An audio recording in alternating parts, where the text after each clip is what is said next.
Hello, Biscuit. Biscuit. All right, let's check on the garlic.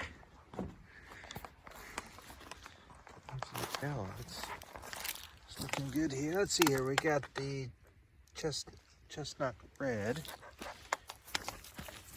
Look at that. Look at that. Looking nice all the way down. And this here is equally as hot. This is the music.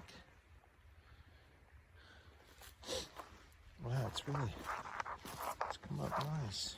And then this here, what is this? Oh yeah, the German white. You know, right now they look so similar. I don't know what I was expecting, but well, this should definitely look different. This is the elephant.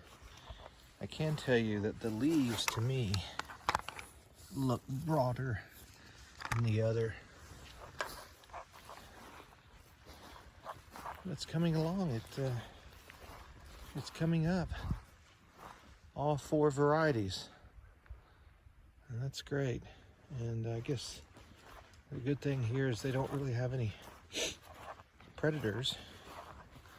I don't think mice would really care for it. A lot of people don't care for garlic.